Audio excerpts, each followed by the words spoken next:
Hello dears, welcome to please attention here. അപ്പം ഇന്നത്തെ ഈ ഒരു വീഡിയോയിൽ നമ്മൾ LGS കമ്പനി ബോർഡുമായി ബന്ധപ്പെട്ട് എന്തൊക്കെ കാര്യങ്ങൾ അറിയണം എന്നുള്ളതൊക്കെ ഒന്ന് ഡിസ്കസ് ചെയ്യാം. അപ്പോൾ കുറേ കാലമായിട്ട് LGSൻ്റെ നോട്ടിഫിക്കേഷൻ വരാൻ പോകുന്നു എന്ന് കേൾക്കുന്നുണ്ട്. അപ്പോൾ അതിനുള്ള യോഗ്യതയും അതുപോലെ തന്നെ ആർക്കൊക്കെ അപ്ലൈ ചെയ്യാൻ പറ്റും, എക്സാം എന്നാണ് കണ്ടക്ട് ചെയ്യുന്നത് എന്നുള്ളതിനെക്കുറിച്ചുള്ള കുറച്ച് ഡീറ്റെയിൽസൊക്കെയാണ് ഈ ഒരു വീഡിയോയിൽ ഉൾപ്പെടുത്തിയിട്ടുള്ളത്. ഏകദേശം ഒരു ധാരണ വെച്ചിട്ടാണ് നമ്മൾ പറയുന്നത്. എന്തായാലും നോട്ടിഫിക്കേഷൻ ഈ വർഷം തന്നെ ഉണ്ടാകും എന്നാണ് പ്രതീക്ഷിക്കുന്നത്.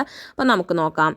നോട്ടിഫിക്കേഷൻ എപ്പോൾ വരും എന്നുള്ളതാണ് ആദ്യം തന്നെ എല്ലാവർക്കും അറിയേണ്ടതായിട്ടുള്ളത്. അപ്പം എന്നായിരിക്കും നോട്ടിഫിക്കേഷൻ വരുന്നത്?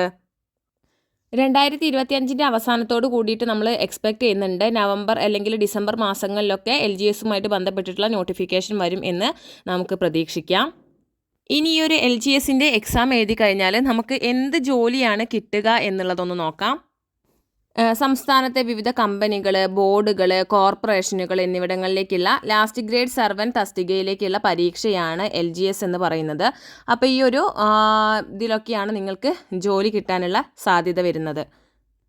ഇനി അടുത്ത പ്രധാനപ്പെട്ട ഒരു സംശയമാണ്, നോട്ടിഫിക്കേഷൻ ഈ വർഷം വന്നു കഴിഞ്ഞാൽ തന്നെ എക്സാം എപ്പോഴായിരിക്കും ഉണ്ടായിരിക്കുക എന്നുള്ളത്. അതൊന്ന് നോക്കാം. 2026 ഏപ്രിൽ അല്ലെങ്കിൽ മെയ് മാസങ്ങളോട് കൂടിയിട്ട് നമുക്ക് LGSുമായിട്ട് ബന്ധപ്പെട്ടുള്ള എക്സാം നമുക്ക് പ്രതീക്ഷിക്കാം. ഇനി അടുത്തതായിട്ട് വരാനുള്ള ഒരു ചോദ്യമാണ്, ആർക്കൊക്കെ ഈ ഒരു എക്സാം എഴുതാൻ വേണ്ടി പറ്റും, എക്സാം എഴുതാനുള്ള യോഗ്യത എന്തൊക്കെയാണ് എന്നുള്ളത്. നമുക്കതൊന്ന് നോക്കാം. ഇപ്പോൾ 7ാം ക്ലാസ് പാസ്സായിട്ടുള്ളവർക്കൊക്കെ ഈ ഒരു പോസ്റ്റിലേക്ക് LGSൻ്റെ എക്സാമിന് വേണ്ടിയിട്ട് അപ്ലൈ ചെയ്യാൻ വേണ്ടി സാധിക്കും. അതുപോലെ ഡിഗ്രി ക്വാളിഫിക്കേഷൻ ഉള്ള ആളുകൾക്കും ഈ ഒരു LGS എക്സാമിന് വേണ്ടിയിട്ട് അപ്ലൈ ചെയ്യാൻ വേണ്ടി സാധിക്കുന്നതാണ്. ഇനി LGS പോസ്റ്റിലേക്ക് അപ്ലൈ ചെയ്യാനുള്ള പ്രായപരിധി എത്രയാണ് എന്നുള്ളത് നോക്കാം. ഈ വർഷം 18 വയസ്സിനും 36 വയസ്സിനും ഇടയിലുള്ളവർക്ക് LGS പോസ്റ്റിലേക്ക് അപേക്ഷിക്കാൻ വേണ്ടിയിട്ട് സാധിക്കും.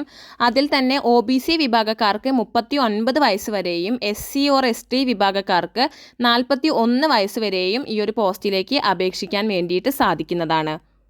ഇനി ഈ ഒരു പോസ്റ്റിലേക്ക് അപ്ലൈ ചെയ്യുന്ന ആളുകൾക്ക് ഉണ്ടാകുന്ന ഒരു സംശയമാണ്, എത്രത്തോളം ഒഴിവുകൾ ഉണ്ടായിരിക്കും എന്നുള്ളത്.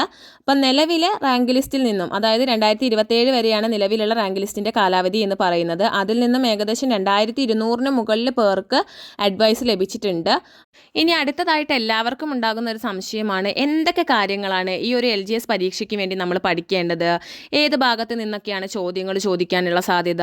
അപ്പോൾ ഈ LGSൻ്റെ സിലബസ് എന്തായിരിക്കും എന്നുള്ളത് നമുക്കൊന്ന് നോക്കാം. പൊതുവിജ്ഞാനം അഥവാ ജനറൽ നോളേജുമായി ബന്ധപ്പെട്ട് 40 മാർക്കിനുള്ള ക്വസ്റ്റ്യൻസ് ഉണ്ടായിരിക്കും. അതുപോലെ ആനുകാലിക വിഷയങ്ങൾ അഥവാ കറണ്ട് അഫെയർസുമായി ബന്ധപ്പെട്ട് 20 മാർക്കിനുള്ള ചോദ്യങ്ങളും, സയൻസിൽ നിന്ന് 10 മാർക്കിനും, പൊതുജനാരോഗ്യവുമായി ബന്ധപ്പെട്ട് 10 മാർക്ക്, ഗണിതവുമായി ബന്ധപ്പെട്ട് 20 മാർക്ക്, ഇങ്ങനെ ടോട്ടൽ 100 മാർക്കിനാണ് ക്വസ്റ്റ്യൻസ് LGSൽ വരുന്നത്. ഇനി ഇത്രയും ഭാഗത്ത് നിന്നും എന്തൊക്കെയാണ് എക്സാമിന് ചോദിക്കുക എന്നുള്ളത് കൃത്യമായിട്ടുള്ളൊരു സിലബസ് തന്നെ PSC കൊടുത്തിട്ടുണ്ട്. അപ്പോൾ അത് വേറൊരു വീഡിയോയിൽ ഡീറ്റെയിൽ ആയിട്ട് ചെയ്യുന്നുണ്ട്. അപ്പോൾ അതൊന്ന് കണ്ടു നോക്കുക. അപ്പോൾ ഇത്രയും കാര്യങ്ങളൊക്കെയാണ് നമ്മൾ LGS എക്സാമുമായി ബന്ധപ്പെട്ട് പ്രധാനമായിട്ടും അറിഞ്ഞിരിക്കേണ്ടത്. അപ്പോൾ അടുത്ത LGS എക്സാമിന് വേണ്ടിയിട്ടുള്ള തയ്യാറെടുപ്പുകളൊക്കെ നടത്തേണ്ട സമയമായിട്ടുണ്ട്. അപ്പോൾ സിലബസ് പ്രകാരം പഠിച്ചു തുടങ്ങിയിട്ടുണ്ടെങ്കിൽ മാത്രമേ നമുക്ക് അടുത്ത LGS എക്സാമിൽ വിൻ ചെയ്യാൻ വേണ്ടിയിട്ട് സാധിക്കുകയുള്ളൂ. അപ്പോൾ എന്തായാലും എല്ലാവർക്കും all the best. Thank you for watching.